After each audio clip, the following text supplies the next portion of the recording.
Hello मेरे प्यारे बच्चों, कैसे हैं आप लोग? आई होप आप लोग बहुत अच्छे होंगे और घर पर रह कर के अच्छे से पढ़ाई कर रहे होंगे। तो जैसा कि आप सभी लोग जानते हैं कि आप लोगों की यहाँ पर सेमेस्टर वाइज प्रिपरेशन स्टार्ट करा दी गई है। आज डे 3 है हमारा और जो 2 दिन हम लोगों ने क्लास करी है फर्स्ट और सेकंड डे पे, उसमें सेकंड सेमेस्टर और फोर्थ सेमेस्टर को पढ़ा है। आज डे 3 पर हमारा 6 सेमेस्टर का ये क्लास है और 6 सेमेस्टर में आपको पता है जूलॉजी के 2 पेपर होने वाले हैं, बॉटनी के 2 पेपर होने वाले हैं। तो जूलॉजी का ये पहला पेपर हमारा है बेटा, ठीक है? तो जितने भी हमारे यहाँ पर 6 सेमेस्टर के बच्चे जुड़े हुए हैं, आप लोग समझ लें ये जूलॉजी का फर्स्ट पेपर है और इस जूलॉजी के फर्स्ट पेपर में यूनिट जो आज हम कवर कर लेंगे, वो यूनिट 1 और यूनिट 2 को हम कवर कर लेंगे। यानी यूनिट 1 से रिलेटेड और यूनिट 2 से रिलेटेड जो important question multiple choice form में पूछे जा सकते हैं आपके एग्जाम में, उसके बारे में हम बात कर लेंगे। ये 6 सेमेस्टर की क्लास है। जितने भी 6 सेमेस्टर वाले बच्चे हैं, फटाफट आप लोग क्लास को लाइक कर लीजिए और शेयर कर दीजिए अपने साथियों के साथ में। इस क्लास में आपको MCQs that means multiple choice question के तौर पर ही मैं यहाँ पर जूलॉजी के क्वेश्चंस वन शॉट फॉर्म में पढ़ाऊंगा, यानी कि एक क्वेश्चन होगा उसका डायरेक्ट आंसर होगा, जैसे मैंने 2 क्लासेस आपको कराई हैं। और ये एग्जाम 2023-24 से रिलेटेड है और आपको पता है कि जितने भी साथी हमारे यहाँ पर जुड़े हैं, आप लोगों को ये बात अच्छे से पता है कि आपका जो एग्जाम होने वाला है बेटा, वो ओएमआर शीट पे होगा। किस पे होगा बेटा? ओएमआर शीट पर होगा। और ये क्या होती है? एक शीट है जो आपको प्रोवाइड की जाएगी, जिसमें आपको अपना नाम वाम वगैरह सब फिल करना पड़ेगा। अब आपको कॉपी नहीं मिलेगी, ये मिलेगा। इसके साथ में एक पेपर मिलेगा। इस पेपर में क्वेश्चंस लिखे होंगे और हर एक क्वेश्चन का, जैसे मान लो ये पहला क्वेश्चन लिखा है, इसके ए, बी, सी और डी, इस तरीके से 4 ऑप्शन होंगे। एक ओएमआर शीट दी गई होगी, इसमें आपको अपना नाम, ठीक है, नंबर, रोल नंबर, ये सब वगैरह वगैरह भरना होगा और उसको अच्छे से देख करके, पढ़ करके सब कुछ भरना है। और नीचे आपको इस तरीके से ऑप्शन मिलेगा, क्वेश्चन नंबर 1, इसके आगे ए, बी, सी और डी ऐसे ऑप्शन होंगे। क्वेश्चन नंबर 2 का ए, बी, सी और डी, इस तरीके से क्या होंगे बेटा? यहां पर सारे के सारे क्वेश्चंस अरेंज किए जाएंगे, ठीक है? मान लो पेपर में आपने जो क्वेश्चन देखा, उस पेपर में पहला क्वेश्चन का कोई भी ऑप्शन अगर ए, बी, सी में से कोई एक है, तो वही आपको चूज करना है और उसी को नंबर 1 जो क्वेश्चन है उसका जो आंसर है, जैसे मान लो पहले क्वेश्चन का सी क्वेश्चन पहले क्वेश्चन का सी आंसर है, ठीक है? तो आपको क्या करना है कि जो सी वाला सर्कल है, इसको ब्लैक बॉल पेन या ब्लू पेन से, ठीक है, जेल पेन का यूज नहीं करेंगे, डॉट पेन लेकर के जाएंगे। ब्लैक होना चाहिए या ब्लू होना चाहिए और बहुत ज्यादा टाइटली इसको रगड़ के नहीं भरना है और ना ऐसे करके भरना है। इसको कैसे भरना है? किनारे से आपको इस तरीके से स्टार्ट करना और सेंटर की तरफ लाना है ऐसे, ठीक है? हल्के हल्के हल्के हल्के आपको पूरा फिल कर देना है। मतलब इतना भी हल्के नहीं कि आपका पूरा घंटे निकल जाए और पता चले कि घंटी बज जाए और आप लटक रहे, आपका पेपर निपट ही नहीं पाया। 75 क्वेश्चंस पूछे जाएंगे, है ना? 75 क्वेश्चंस यहाँ पर आप लोगों से पूछे जाएंगे। प्रत्येक क्वेश्चन 1 नंबर का है। इन सब पे हम लोगों ने चर्चा कर ली है, लेकिन आपका सेमेस्टर आपके लिए मैं यहाँ पर बता दे रहा हूँ। और सेकंड सेमेस्टर में, फोर्थ सेमेस्टर में डेफिनेटली आप लोगों ने एग्जाम दिया है। आप कोई गलती ना करें, उसके लिए मैं थोड़ा-सा यहाँ पर आपको ये अवेयर करा रहा हूँ, ठीक है? चलो, इतनी तो बात समझ में आ गई होगी। तो डेफिनेटली हम क्या बात करेंगे आज? बहुत इंपॉर्टेंट टॉपिक हमारा रहेगा, ठीक है? जिसमें फर्स्ट यूनिट और सेकंड यूनिट में हम चर्चा करेंगे। तो पहली यूनिट बच्चों जो हमारी यहाँ पर है, यूनिट 1, इस यूनिट 1 में हम थ्योरीज ऑफ इवोल्यूशन के बारे में पढ़ेंगे। जैसा कि आप जानते हैं कि फर्स्ट यूनिट को यूट्यूब के ऊपर फ्री ऑफ कॉस्ट में और सेकंड यूनिट, थर्ड यूनिट जो है मैंने प्रोवाइड करा रखी है ऑलरेडी, ठीक है? नहीं देखा है तो प्लेलिस्ट में जाकर के देख लीजिए। कुछ यूनिट यहाँ पर मैंने नहीं प्रोवाइड करा पाया हूं, तो उसका मतलब ये नहीं कि आप लोग कोसने बैठ जाएं। नहीं भाई, आप लोग अपनी तैयारी करते चलें।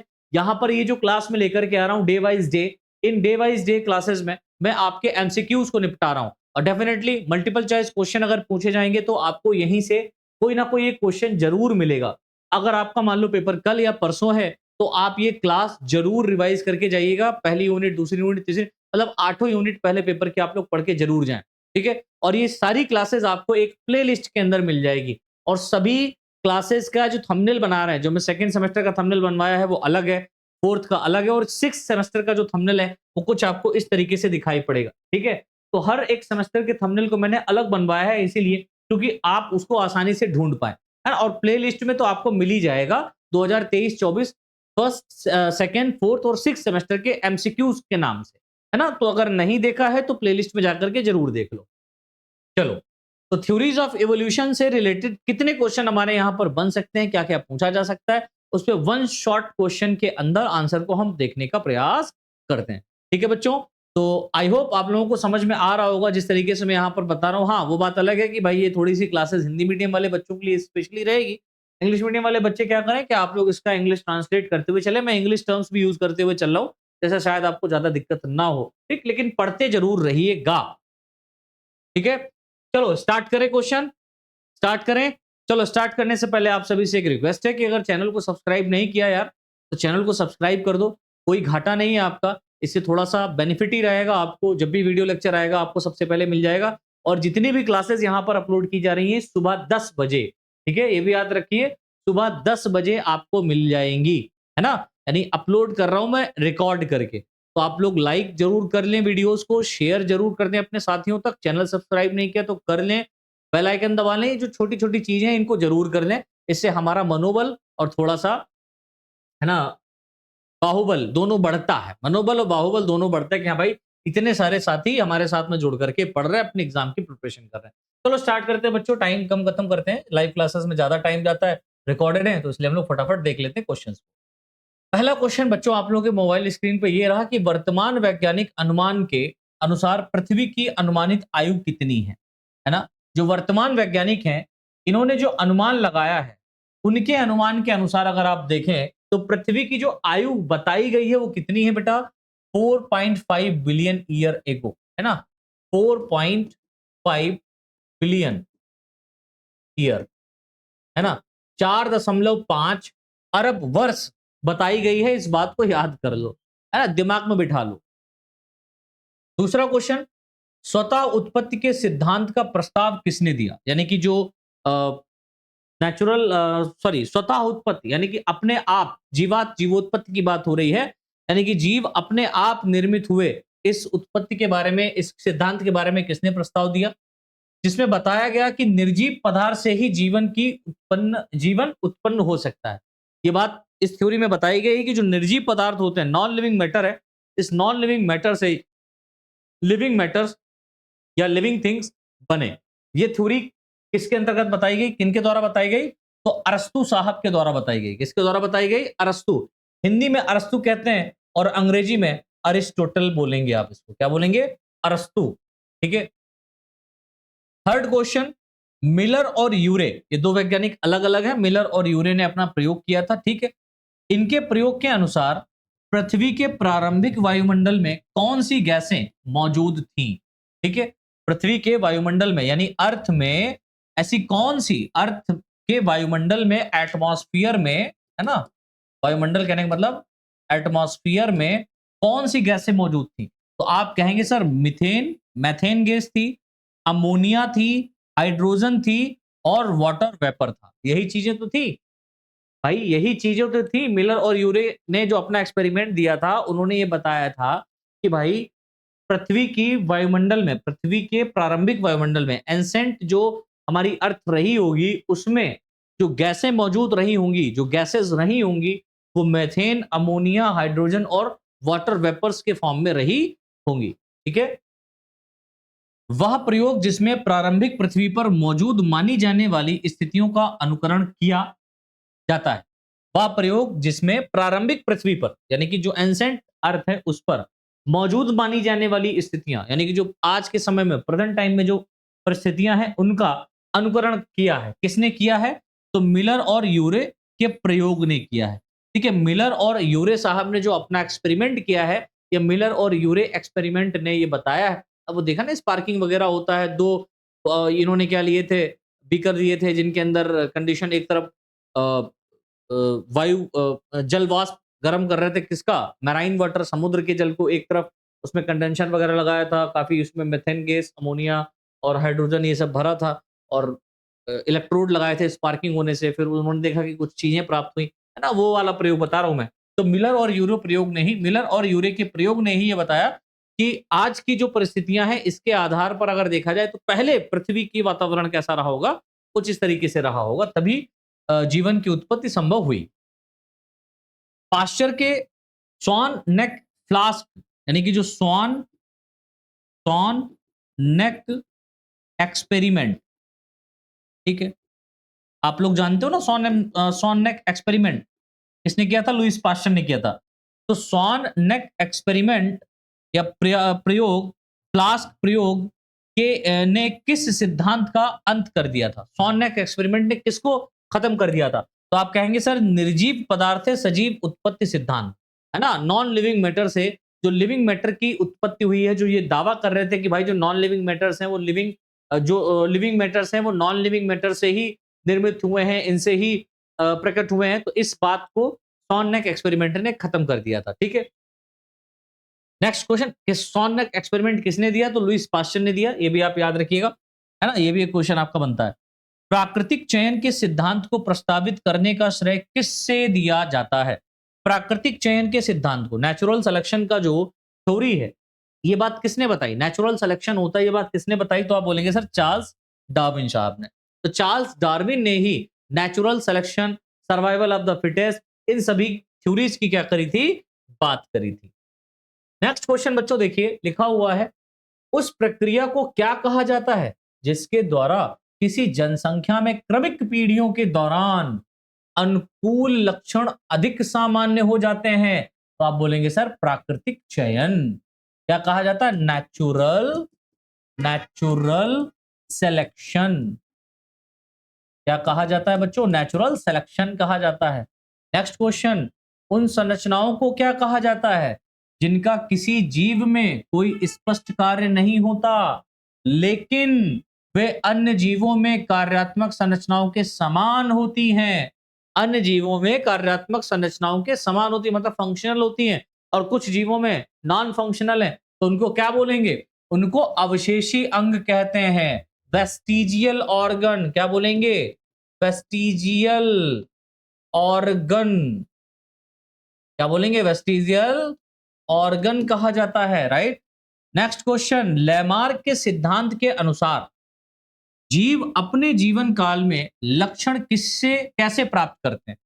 जीव अपने जीवन काल में अपने जो लाइफ स्पैन है उसमें अपने टारगेट को, अपने कैरेक्टर को कैसे प्राप्त करते हैं? तो आप कहेंगे सर उपयोग और अनुपयोग के माध्यम से। तो लेमार्क का सिद्धांत क्या कहता था? लेमार्क ने ये बात बताई थी कि जीव जो है, जैसे जिराफ का एक्सपेरिमेंट इन्होंने दिया, है ना? टेल सॉरी लिम्बलेस स्नेक का इन्होंने क्या दिया? एक्सपेरिमेंट दिया, मतलब अपना सिद्धांत प्रस्तुत किया लेमार्क साहब ने। भाई इन्होंने तो बताया कि भाई जो लेमार्क का ही तो ये थ्योरी है कि जो जिराफ की गर्दन है, जिराफ कभी पहले छोटे हुआ करते थे, फिर खाने की कमी हुई, फिर ये लोग गर्दन उचका करके खाने लगे। इस तरीके की बात लेमार्क साहब ने ही तो बताई थी। किसने बताई थी? लेमार्क ने बताई थी। वही बात है कि लेमार्क के सिद्धांत के अनुसार जीव अपने जीवन काल में लक्षण कैसे प्राप्त करते हैं? तो जीव अपने जीवन काल में उपयोग और अनुपयोग, मतलब जो ऑर्गन या जो अंग उपयोग में लिया जा रहा है वो आगे डेवलप करता है, जो अंग उपयोग में ही नहीं हो रहा है वो क्या होता है? डेफिनेटली धीरे धीरे डीजनरेट हो जाता है। ये बात बताई थी लेमार्क साहब ने। किसने बताई थी? लेमार्क साहब ने बताई थी, याद रखना। नेक्स्ट क्वेश्चन, किस वैज्ञानिक ने विकास को एक प्रमुख अवधारणा के रूप में योग्यतम की उत्तरजीविता, सर्वाइवल ऑफ द फिटेस्ट की बात हो रही है, का विचार प्रस्तावित किया? याद रखिएगा, बहुत इंपॉर्टेंट है। किस वैज्ञानिक ने विकास को एक प्रमुख अवधारणा के रूप में सर्वाइवल ऑफ द फिटेस्ट का विचार प्रस्तावित किया? तो थॉमस माल्थस ने। याद रखोगे, थॉमस माल्थस साहब ने ये बात सर्वाइवल ऑफ द फिटेस्ट के बारे में पूरी की पूरी बात को बताया था कि वैसे तो सर्वाइवल ऑफ द फिटेस्ट आप देखें कि नेचुरल सिलेक्शन जिन्होंने बताया उनकी बात हो रही है, ठीक है, नेचुरल सिलेक्शन के ही द्वारा सर्वाइवल ऑफ द फिटेस्ट है, लेकिन ये बात सही तौर पर किसने समझाई? थॉमस माल्थस ने।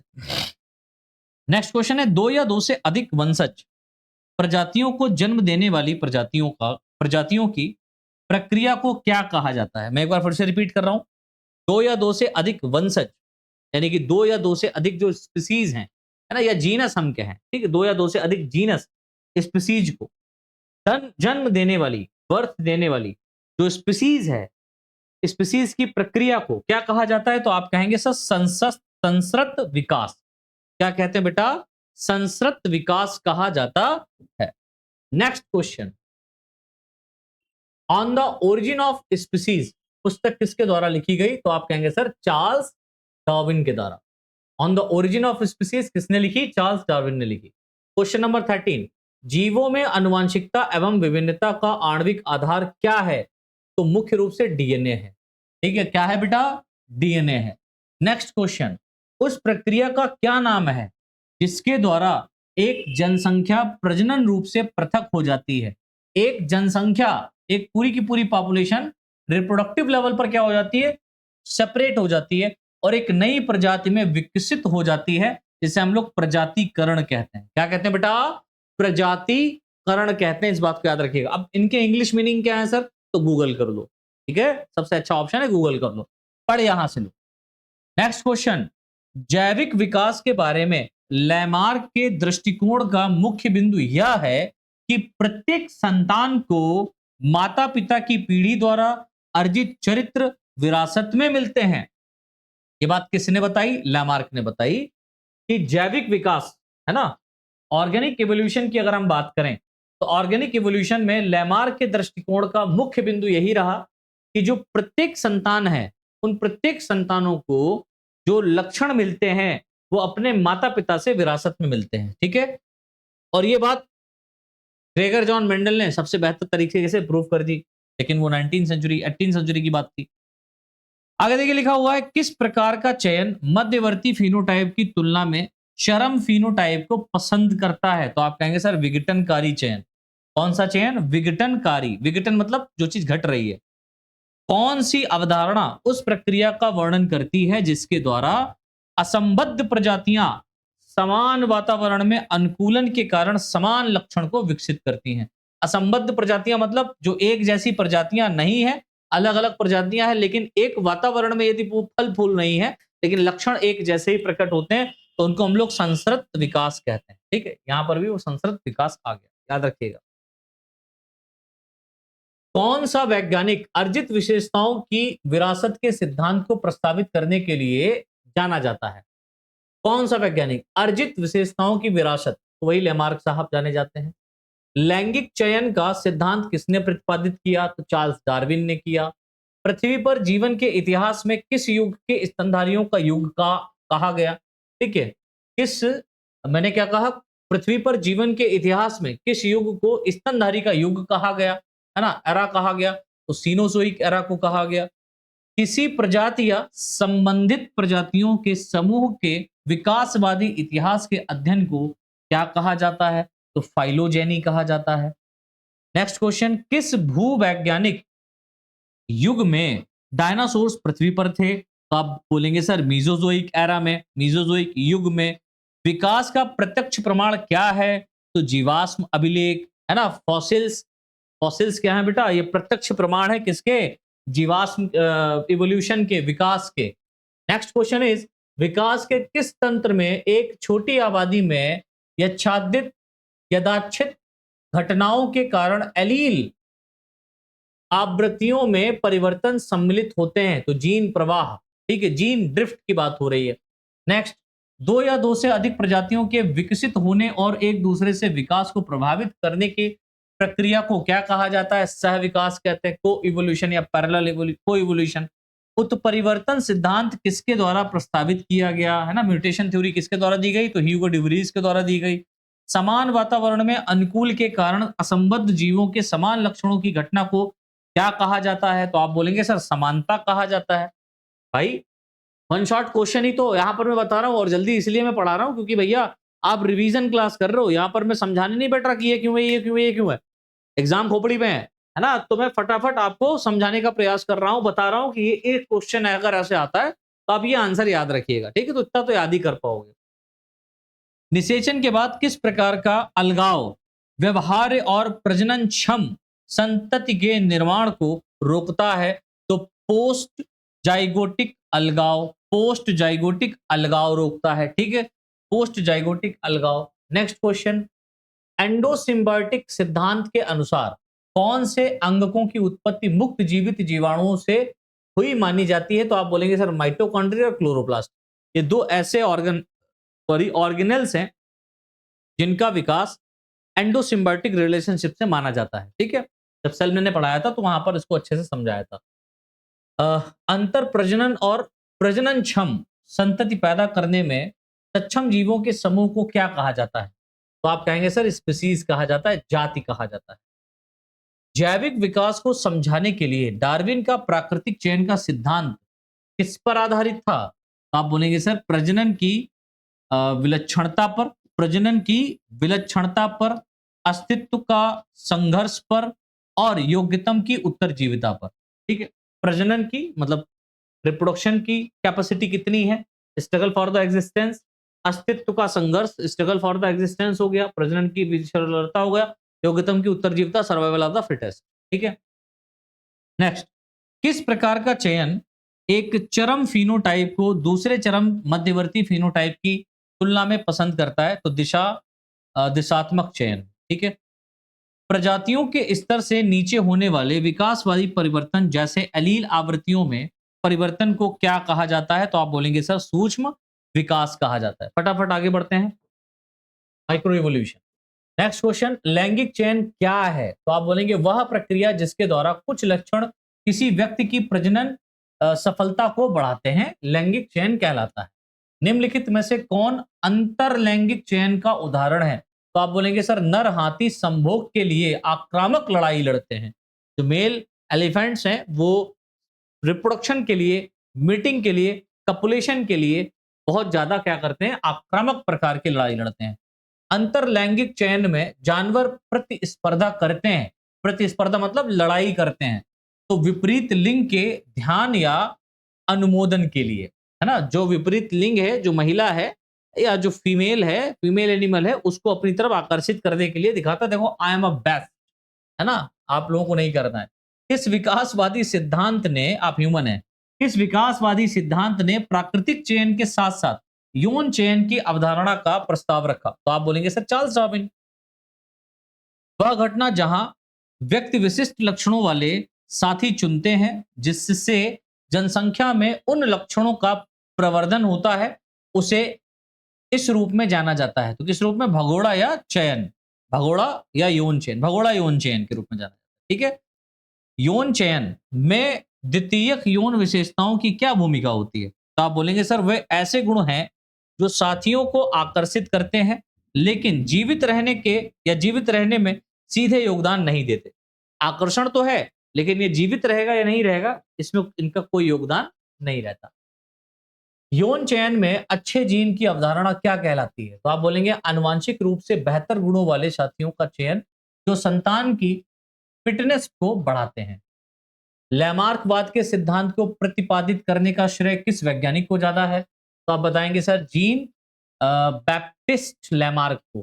ठीक है, लैमार्कवाद के अनुसार किस जीव के जीवन काल के दौरान अर्जित लक्षण उसकी संतानों को कैसे प्रभावित करते हैं? तो आप बोलेंगे सर अर्जित लक्षण आनुवांशिक वंशानुक्रम के माध्यम से संतानों को हस्तांतरित होते हैं। ठीक है, उसको ट्रांसफर होते हैं।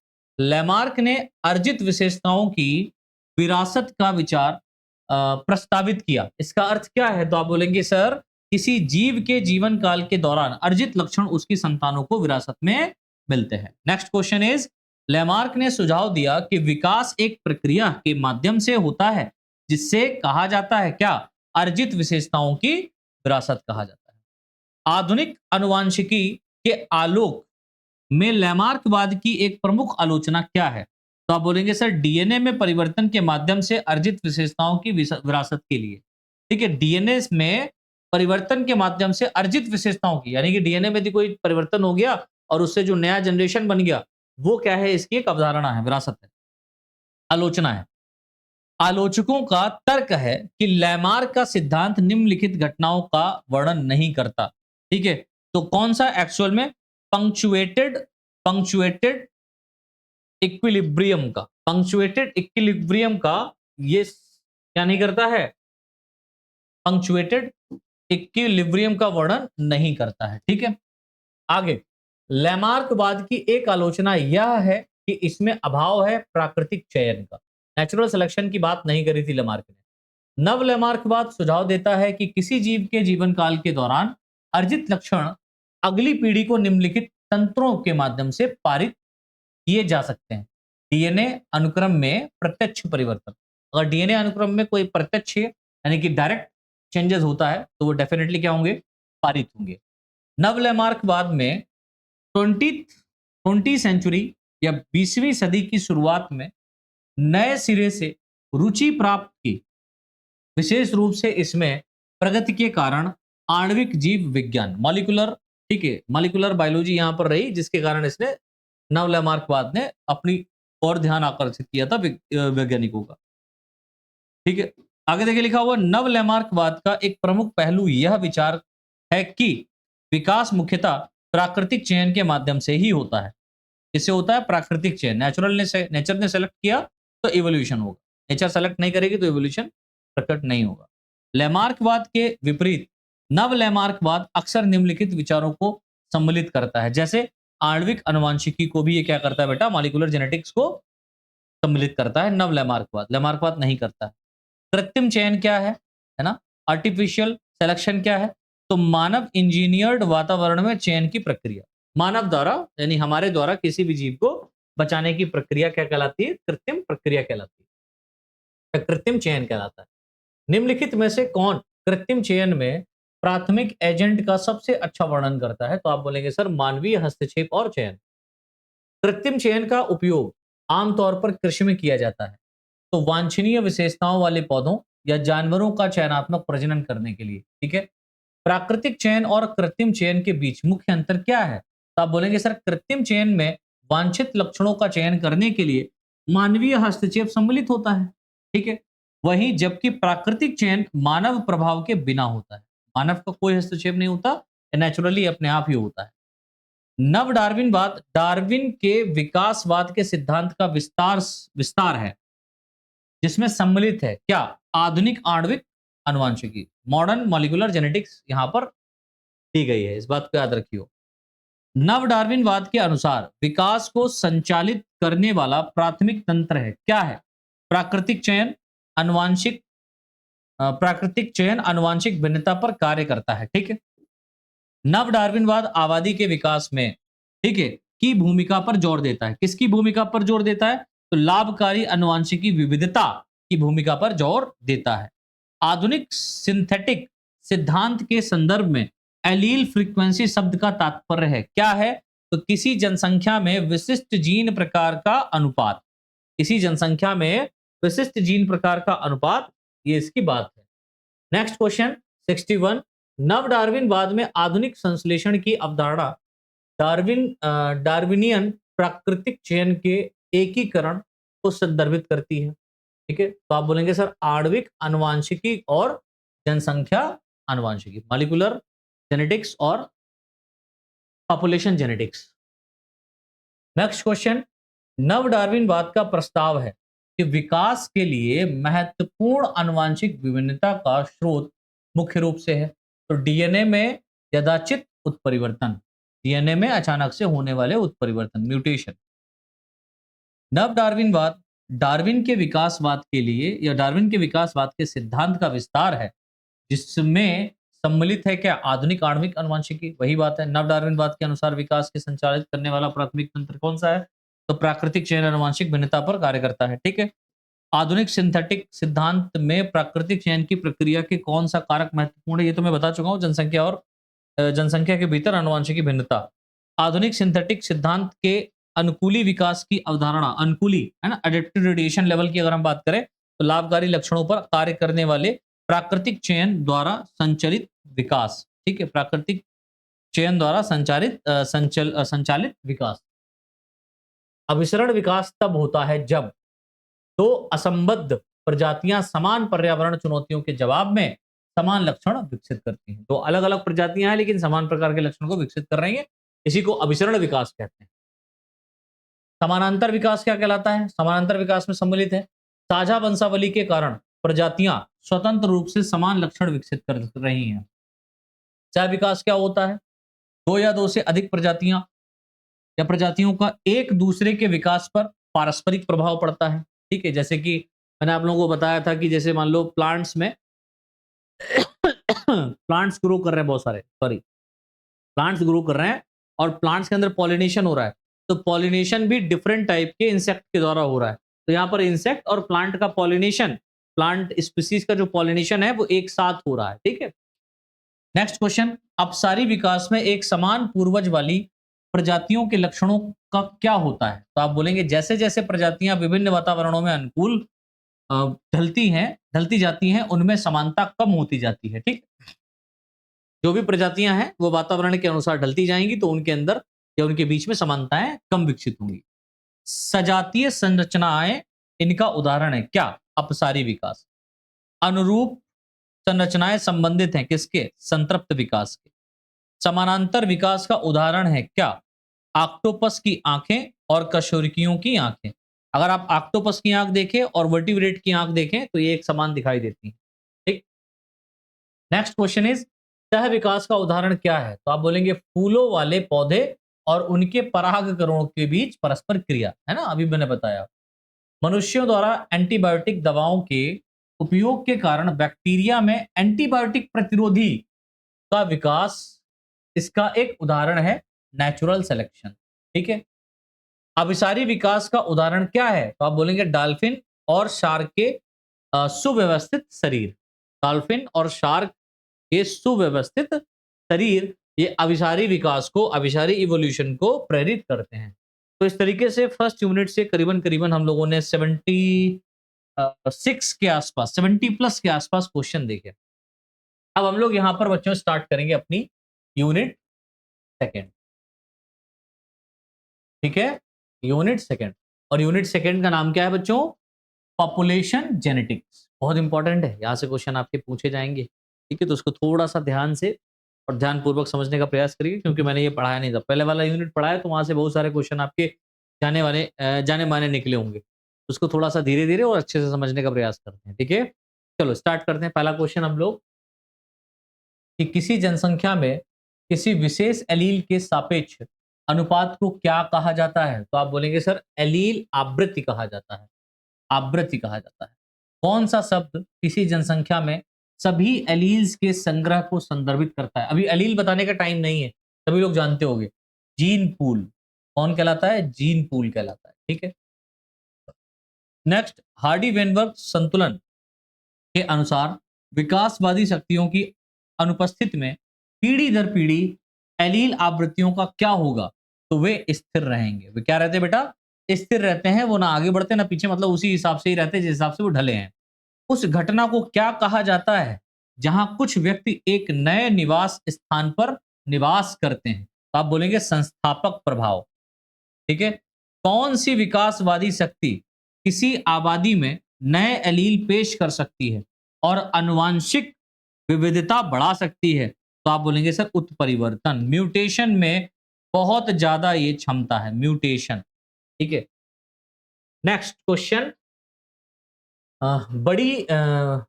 बड़ी किसी जनसंख्या में, है ना, कोई एक बड़ी जनसंख्या है, तो बड़ी किसी जनसंख्या में समयुग्मजी प्रमुख जीनोटाइप ए की आवृत्ति 0.36 है, तो एलील स्मॉल कैपिटल ए की आवृत्ति क्या होगी? तो 0.6 हो जाएगी। ठीक है, अगर 0.36 है तो 0.6 क्या हो जाएगी? ए की। किसी जनसंख्या में यदि समयुग्मजी अप्रभावी जीनोटाइप स्मॉल बीबी, अप्रभावी जीनोटाइप है ना, कि आवृत्ति 0.09 है, तो एलील बी की आवृत्ति कितनी हो जाएगी? तो इसकी आधी हो जाएगी, 0.39 हो जाएगी। एक छोटी आबादी में आकस्मिक घटनाओं के कारण एलील आवृत्तियों में परिवर्तन को क्या कहा जाता है? तो जेनेटिक ड्रिफ्ट कहते हैं। क्या बोलते हैं बेटा? Genetic drift. कौन सी स्थिति यह मानती है कि जनसंख्या इतनी बड़ी है कि आकस्मिक घटनाओं का एलील आवृत्तियों पर नगण्य प्रभाव पड़ता है? तो बड़ी जनसंख्या का आकार। ठीक है, एक कोई बहुत बड़ी जनसंख्या, उसका आकार कैसा है, मतलब उस जनसंख्या, वो पॉपुलेशन में बहुत ज्यादा है। ठीक, विकासवादी अभिसरण की विशेषता है। ठीक है, तो विभिन्न वंशों के समूहों में विशेषताओं के एक सामान्य समूह का विकास। ठीक है, नेक्स्ट क्वेश्चन, तेजी से प्रजातिकरण की छोटी अवधि से बाधित होने वाली लंबी अवधि की विकासवादी प्रक्रिया को क्या कहा जाता है? तो आप बोलेंगे विरामित संतुलन कहा जाता है। विरामित, कोई चीज रुक गई है। नेक्स्ट क्वेश्चन, जनसंख्या के आकार में अचानक कमी के कारण किस जनसंख्या के एलील की विविधता में कमी को क्या कहते हैं? तो बोतल नेक प्रभाव। बोटल नेक इफेक्ट बोला जाता है। कौन सा विकासवादी बल आकस्मिक घटनाओं के कारण जनसंख्या में एलील्स के नुकसान का कारण बन सकती है? तो एलील के नुकसान का कारण बन सकती है बेटा जेनेटिक ड्रिफ्ट। एक ही आवास में रहने वाले विभिन्न प्राणियों में अनुकूली समानता कहलाती है। क्या कहलाती है? संतृप्त संतृप्त विकास। किसी जनसंख्या का अनुवांशिकी भार किसके संचय के कारण होता है? तो आप बोलेंगे तटस्थ उत्परिवर्तित एलील के कारण। गैलापागोस द्वीप, ठीक है, गैलापागोस आइलैंड जो है समूह के खोजे गए डार्विन फिंचेस इसका अच्छा उदाहरण करते हैं। किसका उदाहरण करते हैं? तो अनुकूली विकिरण का, एडेप्टिव रेडिएशंस का बहुत अच्छा उदाहरण है, पढ़ाया भी है। नेक्स्ट, अर्धसूत्री विभाजन के दौरान समजात गुणसूत्रों के बीच आनुवंशिक सामग्री के आदान प्रदान को क्या कहते हैं? क्रॉसिंग ओवर कहते हैं। सीधी बात है ना? क्या बोलते हैं बेटा? क्रॉसिंग ओवर कहते हैं, बहुत इंपॉर्टेंट है। क्रॉसिंग ओवर कहते हैं। कहां होती है? तो मियोसिस डिवीजन में होती है। कहां होती है? मियोसिस फर्स्ट डिवीजन में होती है। आबादी के बीच जीवों की आवाजाही के कारण एलील आवृत्तियों में परिवर्तन को क्या कहा जाता है? तो जीन प्रवाह कहते हैं, जीन फ्लो कहते हैं।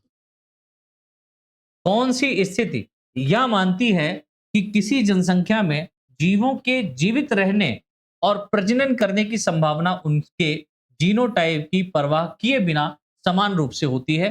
तो कोई प्राकृतिक चयन नहीं होगा इसमें, ठीक है। गैलापागोस फिंचेस अपनी अलग-अलग चोंच के आकार के साथ विभिन्न आहारों के लिए अनुकूलित अक्सर इसके उदाहरण के रूप में अद्रत किए जाते हैं अपसारी विकास के, है ना? अपसारी, पैरेलल इवोल्यूशन। सूक्ष्म विकास का तात्पर्य क्या है? किसी जनसंख्या के भीतर अल्प अवधि में होने वाले विकासवादी परिवर्तन। छोटे से समय में क्या हुआ? एक विकासवादी परिवर्तन हो जाए। मैक्रो इवोल्यूशन में सम्मिलित क्या है? तो प्रजाति स्तर और उसके ऊपर विकासवादी परिवर्तन। निम्नलिखित में से कौन सूक्ष्म विकास का उदाहरण है? तो बैक्टीरिया है एंटीबायोटिक प्रतिरोध का विकास। बैक्टीरिया में एंटीबायोटिक प्रतिरोध का विकास, है ना? बैक्टीरिया में एंटीबायोटिक प्रतिरोध का विकास क्या है? ये माइक्रो इवोल्यूशन को शो करता है। जेनेटिक ड्रिफ्ट को एक तंत्र माना जाता है सूक्ष्म विकास का, ठीक है, माइक्रो इवोल्यूशन का। माइक्रो इवोल्यूशनरी घटनाओं के सम्मिलित हैं लंबी अवधि में नई प्रजातियों का विकास, ठीक। कौन सी प्रजाति नई प्रजाति के निर्माण को बढ़ावा देकर के बृहत विकास में योगदान करती है? तो प्रजातिकरण। फिर से आ गया। पंक्चुएटेड इक्विलिब्रियम की अवधारणा संबंधित है किससे? माइक्रो एवोल्यूशन से। पंक्चुएटेड इक्विलिब्रियम माइक्रो एवोल्यूशन से आधारित है। समष्टि विकासवादी पैटर्न की एक प्रमुख विशेषता क्या है? तो आप बोलेंगे बड़े पैमाने पर परिवर्तन, एक बहुत ही लार्ज स्केल पर क्या होगा? चेंजेस होगा।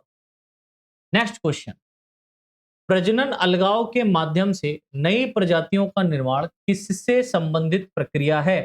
तो मैक्रो इवोल्यूशन से है। किससे बेटा? मैक्रो इवोल्यूशन, ठीक है, याद रख पाओगे? चलो, उत्परिवर्तन क्या है? म्यूटेशन क्या है? तो आप बोलेंगे सर आनुवांशिक सामग्री में अचानक वंशानुगत परिवर्तन। कोई भी जेनेटिक मटेरियल है उसमें अचानक से चेंजेस हो जाए, सडन चेंज हो जाए, उनको उत्परिवर्तन कहते हैं। निम्नलिखित में से कौन आनुवांशिक उत्परिवर्तन का स्रोत है? तो वातावरणीय कारक, एटमॉस्फेरिक फैक्टर। एटमॉस्फेरिक फैक्टर जो है ये इसका कारण है। नेक्स्ट क्वेश्चन है उत्परिवर्तन या उत्परिवर्तजनन क्या है? तो एक पदार्थ जो उत्परिवर्तन की दर को बढ़ाता है। एक बिंदु उत्परिवर्तन पॉइंट म्यूटेशन में एक एकल न्यूक्लियोटाइड है दूसरे न्यूक्लियोटाइड से प्रतिस्थापित, ठीक है। मिससेंस म्यूटेशन क्या होता है? मिससेंस म्यूटेशन एक उत्परिवर्तन जो प्रोटीन के एक अमीनो एसिड को बदल देता है ना? मिससेंस इवोल्यूशन कहलाता है, म्यूटेशन कहलाता है। निम्नलिखित में से कौन सा पर्यावरणीय उत्परिवर्तन का उदाहरण है? तो आप बोलेंगे सर पराबैंगनी विकिरण, पराबैंगनी किरणें ये पर्यावरण उत्परिवर्तन का उदाहरण है, ठीक है। नेक्स्ट क्वेश्चन, जर्म विषयक उत्परिवर्तन क्या है? तो आप बोलेंगे एक उत्परिवर्तन जो जर्म कोशिकाओं में होता है। निम्नलिखित में से कौन सा निरर्थक उत्परिवर्तन का संभावित परिणाम है? तो आप बोलेंगे समय पूर्व स्टाफ कोडोन। उस उत्परिवर्तन को क्या कहा जाता है जो दैहिक कोशिकाओं में होता है और संतानों में पारित नहीं होता? तो दैहिक उत्परिवर्तन कहलाता है। ट्रांसपोजन उत्परिवर्तन में कैसे योगदान दे सकते हैं? तो गुणसूत्र पुनर्वस्था को बढ़ावा देकर। म्यूटेशन हॉटस्पॉट क्या है? तो जीनोम में उत्परिवर्तित उत्परिवर्तन की उच्च आवृत्ति वाला एक क्षेत्र। जीनोम में उत्परिवर्तन की उच्च आवृत्ति वाला एक क्षेत्र जो है, ये क्या कहलाता है बेटा? म्यूटेशन हॉटस्पॉट कहलाता है। निम्नलिखित में से कौन सा गुणसूत्र उत्परिवर्तन का उदाहरण है ना? म्यूटेशन का उदाहरण है। तो एक जीन का दोहराव, जो एक जीन है वो बार बार मतलब दोहराव हो गया है। ठीक है, ये क्या है बेटा? उत्परिवर्तन का उदाहरण है। निम्नलिखित में से कौन व्युत्क्रम उत्परिवर्तन का परिणाम है? तो आप बोलेंगे सर एक गुणसूत्र पर जीन के क्रम का उल्टा होना। एक गुणसूत्र पर जीन के क्रम, जो जीन का सीक्वेंस है वो उल्टे हो जाए। नेक्स्ट क्वेश्चन, उत्परिवर्तन को रोकने में डीएनए मरम्मत तंत्र की प्राथमिक भूमिका क्या होती है? तो आप बोलेंगे सर डीएनए प्रकृति में त्रुटियों को ठीक करने और उत्परिवर्तन को रोकने के लिए होते हैं। ठीक है। नेक्स्ट क्वेश्चन, उत्परिवर्तन की रोकथाम में यानी कि म्यूटेशन की रोकथाम में डीएनए पॉलीमरेज की क्या भूमिका है? तो यह क्षतिग्रस्त डीएनए की मरम्मत करता है। डीएनए पॉलीमरेज क्या करता है? जो क्षतिग्रस्त डीएनए होता है उसकी मरम्मत करता है।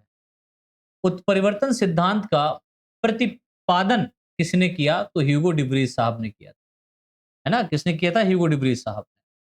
उत्परिवर्तन सिद्धांत के अनुसार नई प्रजातियां मुख्य रूप से उत्पन्न होती हैं, तो अचानक से होती हैं और बड़े पैमाने पर उत्परिवर्तित होती हैं। ये भी याद रखिएगा, अचानक से और बड़े पैमाने पर। उत्परिवर्तन सिद्धांत के संदर्भ में उत्परिवर्तन शब्द का तात्पर्य क्या है? तो आप बोलेंगे सर आनुवांशिक सामग्री में वंशानुगत परिवर्तन। जो आनुवांशिक सामग्री है उसमें जेनेटिक लेवल पर क्या आ जाए? चेंजेस आ जाए। डिवरीज के अनुसार आनुवांशिकता और विकास के लिए उत्तरदायी इकाइयां कौन सी हैं? तो कणिकीय कारक, है ना? कणिकीय फैक्टर। उत्परिवर्तन सिद्धांत के संदर्भ में साल्टेशन साल्टेशन क्या होता है? तो ये अचानक बड़े पैमाने पर उत्परिवर्तन, ये क्या कहलाता है? साल्टेशन कहलाता है। नेक्स्ट, निम्नलिखित में से कौन ह्यूगो डिब्रीज द्वारा प्रस्तावित उत्परिवर्तन सिद्धांत की एक प्रमुख अवधारणा है? तो आप बोलेंगे सर कणिकीय वंशानुक्रम और विकास में अचानक उछाल। निम्नलिखित में से कौन उत्परिवर्तन सिद्धांत की आलोचना है? तो यह प्राकृतिक चयन की भूमिका पर विचार नहीं करता, नेचुरल सिलेक्शन की भूमिका पर विचार नहीं करता है। ये इसका क्या है बेटा? ये इसका उत्परिवर्तन सिद्धांत की आलोचना है। उत्परिवर्तन सिद्धांत ने निम्नलिखित की सीमाओं की प्रतिक्रिया के रूप में ध्यान आकर्षित किया, इसका डार्विन का। ठीक है, डार्विनवाद का। निम्नलिखित में से कौन विकास की प्रेरक शक्ति है जो जनसंख्या में नई आनुवांशिक विविधता लाती है? तो उत्परिवर्तन लाती है, म्यूटेशन ही लाएगा। जेनेटिक ड्रिफ्ट सबसे अधिक स्पष्ट है छोटी आबादी में। ठीक है, जीन प्रवाह क्या है? तो आबादी के बीच जीवों और उनके जीनों की आवाजाही, ये क्या है बेटा? जीन प्रवाह है। याद रख पाओगे? नेक्स्ट क्वेश्चन, प्राकृतिक चयन का कार्य करता है कौन? ऐसे लक्षण जो किसी विशिष्ट वातावरण में किसी जीव की फिटनेस बढ़ाते हैं। ऐसे कैरेक्टर जो किसी विशिष्ट वातावरण में किसी जीव की फिटनेस, फिटनेस कहने मतलब रिप्रोडक्शन करने की क्षमता को बढ़ाते हैं। फिटनेस को यहाँ पर आप उनकी बॉडी शॉडी से लेने देने की बात नहीं हो रही है, फिटनेस की बात हो रही है। उनके अंदर कितना बेहतर रिप्रोडक्शन है, कितना अच्छे तरीके से रिप्रोडक्शन करने की क्षमता है। नेक्स्ट, दिशात्मक चयन पक्षधर है चरम फिनोटाइप का। स्थिरीकरण चयन क्या है? तो मध्यवर्ती फिनोटाइप के लिए चयन। ठीक है, बोटलनेक प्रभाव इसका एक उदाहरण है, तो जेनेटिक ड्रिफ्ट है। ठीक है, बोतलनेक कहीं पर भी है तो जेनेटिक ड्रिफ्ट है। संस्थापक प्रभाव यानी कि फाउंडर इफेक्ट क्या कहलाता है? एक प्रकार का जेनेटिक ड्रिफ्ट जो छोटी संस्थापक आबादी में होता है। लुई डोलो द्वारा प्रस्तावित डोलो का नियम मुख्य रूप से संबोधित करता है किसको? तो विकासवादी प्रवृत्तियों को अपरिवर्तनीयता से। ठीक है, डोलो के नियम के अनुसार विकास में जटिल लक्षण होते हैं, अपरिवर्तनीय होते हैं, जो चेंज नहीं हो सकते। डोलो का नियम अक्सर किसके विकास पर लागू होता है? तो सजातीय संरचनाओं पर लागू होता है। किस पर लागू होता है बेटा? सजातीय संरचनाओं पर लागू होता है। ठीक है? तो इस तरीके से बेटा हमने यहाँ पर आज के इस लेक्चर में, आज के इस पूरे के पूरे लेक्चर में बात करी है यूनिट 1 और यूनिट 2 की। ठीक है?